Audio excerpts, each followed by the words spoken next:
Hi, everyone. Greetings and good evening to the John Jay College community. My name is Dr. Susan Kang. I'm an assistant professor in the Department of Political Science, and I'm very pleased to introduce the Honorable Elizabeth Holtzman to you all today, and she's going to talk about her book, Cheating Justice: How Bush and Cheney Attacked the Rule of Law and Plotted to Avoid Prosecution and What We Can Do About It. Elizabeth Holtzman is a prominent politician, public servant, public intellectual, author, and pioneer for women in politics. In addition to many news and magazine articles and op-eds, she has authored a number of other books, including Who Said It Would Be Easy? One Woman's Life in the Political Arena. And her second book was The Impeachment of George W. Bush, A Practical Guide for Concerned Citizens, and was published by Nation Books in 2006. This highly acclaimed book drew on Liz's experiences as a district attorney and a former member of Congress during Watergate in arguing for the impeachment of George W. Bush.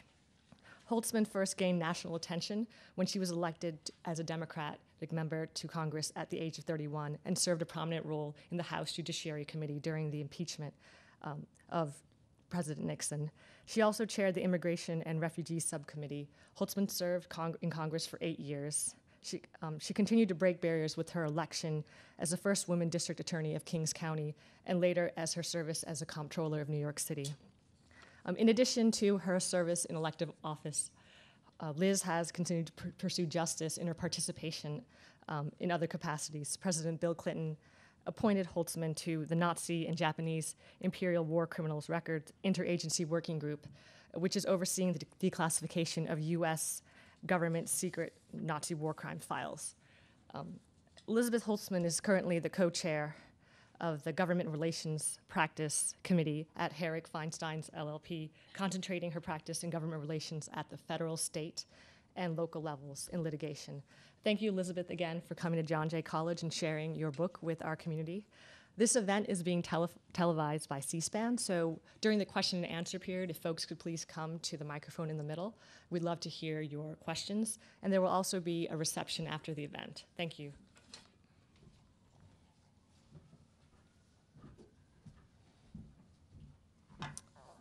Good evening, everybody. Can you hear me, or do I need to speak more loudly? Let me begin by thanking first President Jeremy Travis for the invitation to come here, to Professor Susan Kang for her hard work and reading my book, and she's going to be questioning me later, interrogating me, enhanced interrogation. And to Dan Feldman, Professor Dan Feldman, who has been a dear friend and a wonderful scholar and distinguished public servant, and of course to the indefatigable Myra Nieves, whose wonderful work made this event possible this evening. Thanks to all of you for coming to talk about a subject that's not really a very pleasant subject and that most people don't want to hear about, but that's really vital to our democracy. And that is the subject of accountability for everyone, for the high and the mighty, as well as the low and the vulnerable, the poor and the powerless. We just heard the President of the United States respond to the concern that the banksters weren't being held criminally responsible for the depredations that they caused to our economy. And he created a stepped up and beefed up investigative team, an investigative unit. But accountability has not been had for the actions of the Bush administration and for the serious abuses and misconduct that took place. I want to start by saying that I got hung up on the idea of accountability when I was first elected to Congress. I didn't expect to be on the House Judiciary Committee, and I didn't expect to be thrust as a brand new member of the House into impeachment proceedings against a president of the United States. I mean, I was brand new. My parents were immigrants. All of a sudden, I'm sitting in judgment on a president of the United States. I had to study the impeachment clause in the Constitution and understood something that the framers felt was essential to our functioning as a democracy. Not only that there would be checks and balances, not only that the highest and the mightiest, namely the president, the vice president, and other top administration officials, could be held accountable through impeachment or other processes, but that the criminal law would function as well. That as a democracy, no one was above the law. And it was an important lesson that the country learned at that time, too. Because I know many of you might not even have been born in 1973 and 4 when Watergate took place. But Richard Nixon won in one of the biggest landslides in the history of the United States, which meant most Americans who voted in that election voted for him. Yet, when facts came out suggesting that laws were violated, the American people, including the overwhelming majority who had supported Richard Nixon, said, Congress, you have to investigate. We have to have a special prosecutor. The laws have to be enforced no matter what. And in the end, when the House Judiciary Committee acted on a bipartisan basis to vote for the impeachment of Richard Nixon, the country overwhelmingly supported that verdict. And what did that tell us?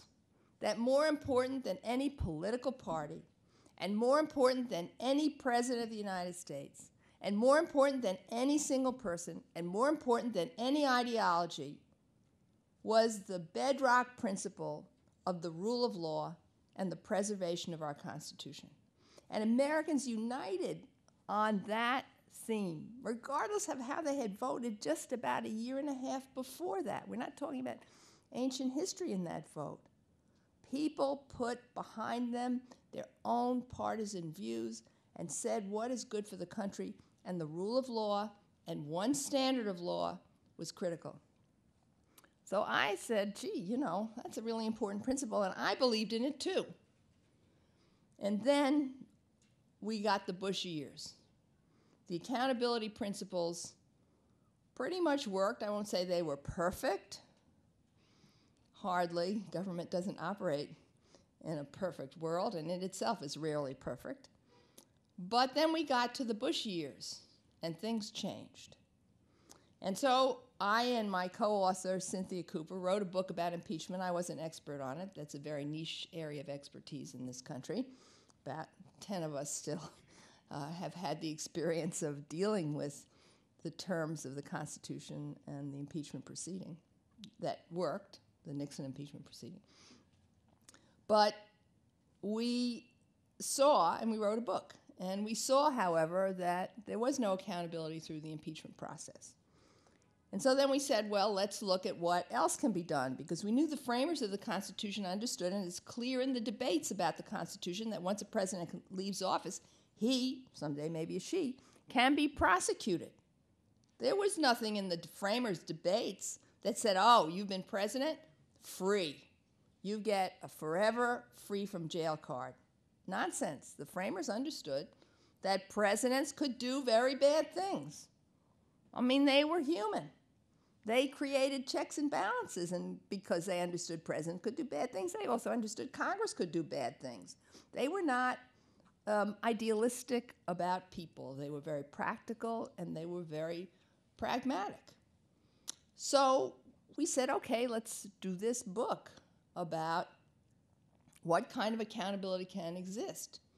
And to our surprise, as we began to look at what the criminal statutes were, what we saw was not just the possibility of accountability, but that the Bush team was excruciatingly sensitive to the possibility of prosecution and had tried to erect barriers in a variety of ways, including slicing and dicing and rewriting criminal laws to protect themselves from accountability and to protect themselves specifically from criminal liability. So the book deals with not only the idea of accountability and the importance of accountability, and the possibility of